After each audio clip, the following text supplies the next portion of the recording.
Olá pessoal, tudo bem? Tudo tranquilo? Estamos aqui na aula número 3, na parte 2. Então, vamos lá, vamos começar. Sem delongas, vamos lá.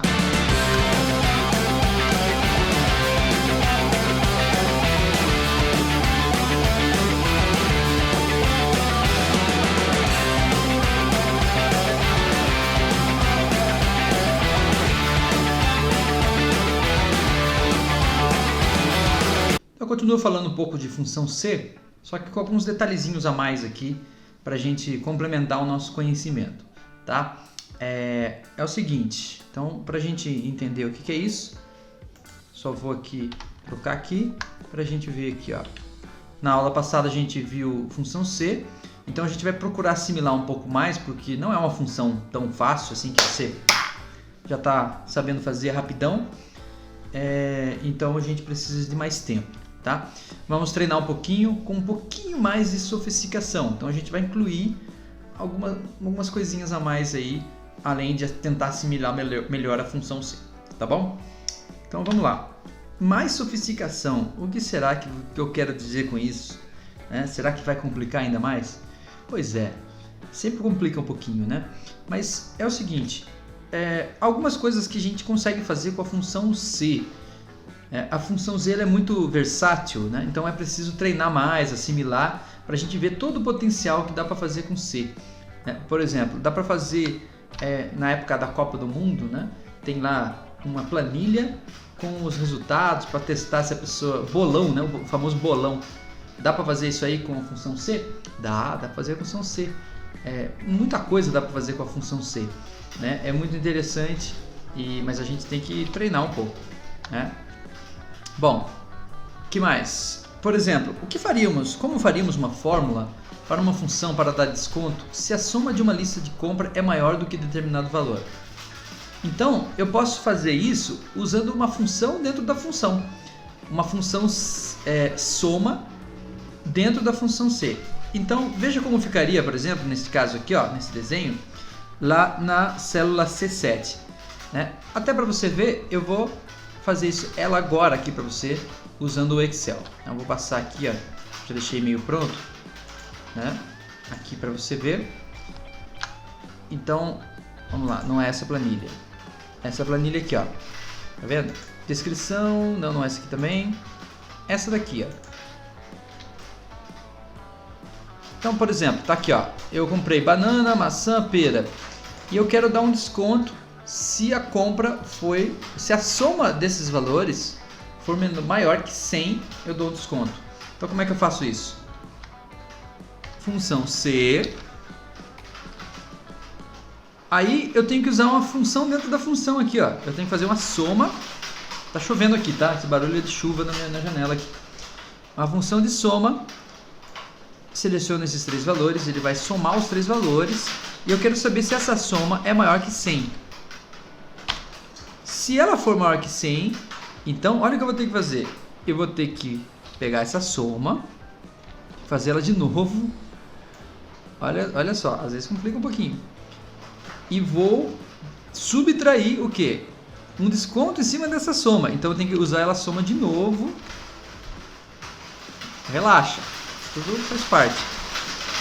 E multiplicar isso daqui por 0,05. Aí eu vou dar um 5% de desconto.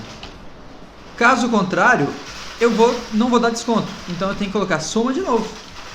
Olha quanta soma. Pode isso, Arnaldo? Pode.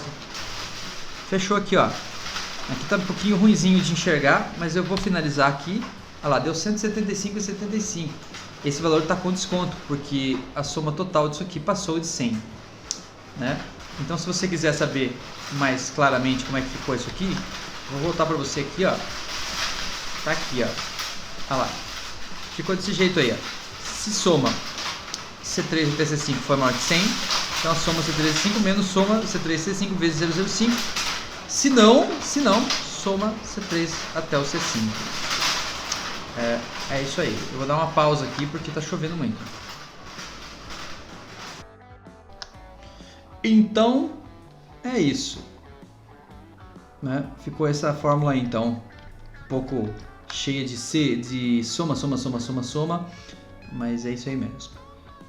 Muito bem, então essa é uma das coisas interessantes que dá para fazer aí com uma função C um pouco mais elaborada, né? Bom, que mais? Agora a gente vai entrar numa outra ideia aqui. Opa, tudo bem aí? Beleza? A gente vai entrar numa outra ideia aqui, interessante também. É o seguinte. Função C com teste composto. Então isso aqui é um pouquinho mais chatinho, mas não é nada assim tão difícil de entender não. O que acontece é o seguinte, imagine que a condicional que estamos montando depende de mais de um fator. Como assim? Vamos pegar um exemplo aqui. Eu tenho lá uma planilha que tem informações sobre pessoas que fizeram vestibular, algo assim. Para ingressar em uma determinada universidade, é necessário passar no vestibular e ter o ensino médio completo. Então imagine que eu tenho uma tabela, uma lista, onde tem a informação lá, pessoas que tiraram uma nota acima de 7 no vestibular, ou uma nota de corte acima da média, e se ele tem ou não ensino médio completo. Porque imagine que alguém que nem terminou o ensino médio foi lá e fez vestibular, não é proibido. Então, o que vai acontecer? Como é que eu sei se essa pessoa pode se matricular na universidade, né? Então, eu teria que fazer um teste para saber se ela passou no vestibular e se ela tem ensino médio completo. As duas coisas. Não adianta ela só passar no vestibular. Então, é um teste composto. Veja outra situação. Se o salário bruto estiver entre 3.000 e 4.000 reais, ou 3.000 e... ficou um 4 ali, né? 3.000 e 5.000. Digamos que nesta faixa o valor do desconto do INSS é 11%. É uma suposição. Então, mais uma vez, é um teste composto, porque eu preciso saber se ele é maior que 3.000 e também se ele é menor que 5.000. Porque 11.000 é maior que 3.000. 2.000 é menor que 5.000. Então, são testes compostos. Eu preciso saber como fazer isso. E a gente usa bastante, por isso que eu estou passando para vocês. Então, como é que a gente resolve isso? Aí que entra uma outra função que a gente não tinha visto ainda, que é a função e a função OU. Na verdade, são duas funções. Isso mesmo, nome esquisito. Função e, função OU. Então, essas funções, elas servem para quê? Para colocar vários testes em uma única função. E esses vários testes que dá verdadeiro e falso. E no final vai dar um verdadeiro e falso só. Quer ver? Vamos explicar melhor cada uma delas para vocês entenderem. Então, começando pela função e. Então, essa função, você consegue passar 2, 3, 4 parâmetros separados por vírgula, né? E o resultado final vai ser um só. Ou é verdadeiro ou é falso, dependendo dos testes que foram feitos. Então, por exemplo, eu tenho uma tabela aqui que mostra, chamada tabela verdade, que mostra o comportamento dessa função. Então, digamos que a primeira expressão que eu coloque é verdadeira e a segunda é verdadeira. Então, as duas juntas vai dar verdadeira. Mas se eu colocar a primeira verdadeira e a segunda falsa, as duas juntas vai dar falso. Se a primeira for falsa e a segunda verdadeira, vai dar falso. Se a primeira for falsa e a segunda for falsa também, vai dar falso. E se eu tiver 3, 4, 5, 6 também, é a mesma ideia, a ideia é a mesma. Então, para dar verdadeiro usando e, tem que estar tudo verdadeiro. Caso tiver um só, uma das expressões estiver falsa, então o resultado vai ser falso. A escrita da função talvez ajude você a entender melhor. Escreve assim, e aí eu coloco o primeiro teste, o segundo teste, o terceiro teste, e vai mais aqui, pode ter 4, 5, 6. Cada um deles pode dar verdadeiro ou falso. Então, digamos que esse dê verdadeiro, verdadeiro e verdadeiro.